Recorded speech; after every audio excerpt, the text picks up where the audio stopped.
जो गृह मंत्री इन सबके जिम्मेदार रहे हैं फर्स्ट टर्म, सेकंड टर्म, उनको फिर से थर्ड टर्म दिया गया है।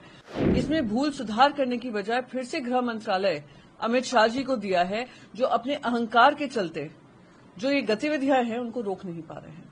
केंद्र में जो धर्म होता है सरकार चलाने का, चंद्रबाबू नायडू जी भली भांति समझते हैं। जम्मू कश्मीर का है, डोडा में सेना की चौकी पर हमला हुआ। इससे पहले जो यात्री यात्रा करके लौट रहे थे वैष्णो देवी की, वहां पर भी दर्दनाक जो हादसा हुआ। जो अधिकारी हैं वो कह रहे हैं ऑपरेशन जारी है, आतंकियों को मार गिराया गया है, एक नागरिक भी घायल हुआ है। क्या कहेंगे पूरी घटना को लेकर? मैं कहूंगी कि बहुत ही दुर्भाग्यपूर्ण है और बहुत ही दुख होता है कि अभी भी नोटबंदी जब हुई कहा था आतंकवाद खत्म हो जाएगा, जब 370 धारा हटी थी कहा था आतंकवाद खत्म हो जाएगा। जो गृह मंत्री इन सबके जिम्मेदार रहे हैं फर्स्ट टर्म, सेकंड टर्म, उनको फिर से थर्ड टर्म दिया गया है। मणिपुर हो, जम्मू और कश्मीर हो, किसी तरीके से वहां पर जो वायलेंस है रुक नहीं रहा है।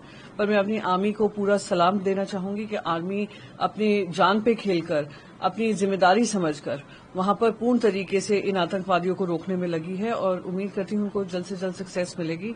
और इस तरीके की गतिविधियां जो हो रही हैं, टेररिस्ट गतिविधियां हो रही हैं, उस पर लगाम लगेगा। अमरनाथ यात्रा के नेता कह रहे हैं कि ऐसे में लगता नहीं है कि इन परिस्थितियों में अमरनाथ यात्रा को हो पाएगी और देश सरकार को गंभीर होने की जरूरत है। लापरवाही की गई तो भविष्य में ऐसी और घटनाएं हो सकती हैं। केंद्र की जिम्मेदारी बनती है। अमरनाथ यात्रा एक महत्वपूर्ण यात्रा है हिंदू धर्म के लिए। हिंदुओं के लिए वो इंतजार करते हैं जब यात्रा की शुरुआत होगी और यात्रा में वो जाकर दर्शन ले पाएंगे। तो ये केंद्र सरकार की जिम्मेदारी है, ये देश के गृह मंत्री की जिम्मेदारी है कि हर एक नागरिक जो वहां पे जाकर दर्शन करता है, हर एक भक्त जो वहां पे जाकर दर्शन करने की मनोकामना रखता है, उनकी सेफ्टी की जिम्मेदारी केंद्र सरकार की है।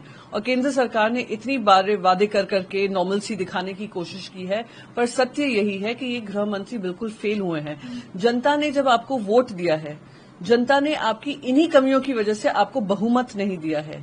इसमें भूल सुधार करने की बजाय फिर से गृह मंत्रालय अमित शाह जी को दिया है, जो अपने अहंकार के चलते जो ये गतिविधियां हैं उनको रोक नहीं पा रहे हैं।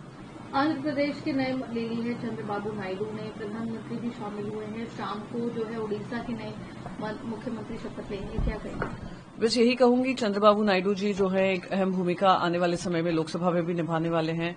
उनके ही सपोर्ट के चलते आज केंद्र में सरकार बनी है और केंद्र में जो धर्म होता है सरकार चलाने का, चंद्रबाबू नायडू जी भली भांति समझते हैं।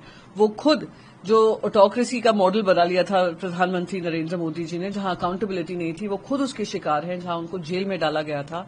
तो बस यही उम्मीद है कि जब अपनी सरकार चलाएंगे, जो जो वादे आंध्र प्रदेश की जनता को किए हैं उसको पूर्ण तरीके से निभाएंगे और साथ ही साथ केंद्र में जो उनको जिम्मेदारी मिली है, जो एक सत्ता पक्ष में रहकर उनको जिम्मेदारी मिली है, वो जिम्मेदारी का पालन करेंगे और अकाउंटेबिलिटी जो होनी चाहिए उसको का निवारण करेंगे।